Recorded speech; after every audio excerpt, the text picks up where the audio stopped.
Greetings, welcome to Ross Reports, headline of the time. Going to run down the headlines. I've got a lot of information on ISIS. I'm not going to bring it out today.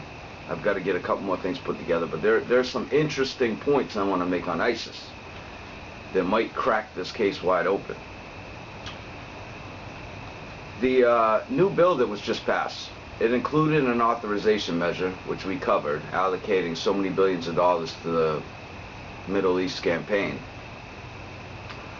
Of course, many of those dollars will end up going to the streets here, and they just reported how crime's down. Well, yeah, you know, you get a bunch of robo-cops walking around shooting people 11 times in the head for doing nothing. Maybe crime might go down. I mean, they're attributing it to locking all these people up. Well, you know, even if they do have a point and the crime's down because they locked a whole lot of people up, it ain't gonna stay like that forever. So you always got to keep that in mind, because the reality of it is you can try to brainwash, you can try to beat somebody in the head as much as you can. But if you beat them in the head, you might as well beat their brains out. Because that person is still going to be living and breathing, and they are going to have a spirit that's going to come back into them, and they're going to come up against and fight any evil. Because the reality of it is these cops are dirty. These cops are dirty.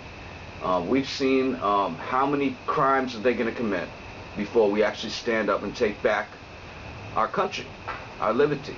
You know, they work for the Rockefellers, they work for the Rothschilds, they work for people that live on little islands off of Greece.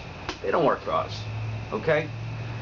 That of course doesn't go for 100% of the cops, but it's probably over 99%.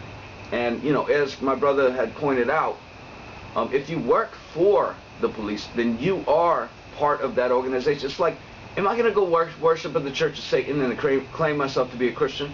Because no, I don't really follow that stuff that they get into over there. No, you work, you put on the badge.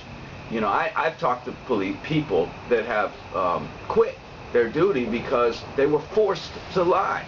So, you know, the problem I think with our government is they don't really, they look at people in the hood and people that are poor and think they're stupid.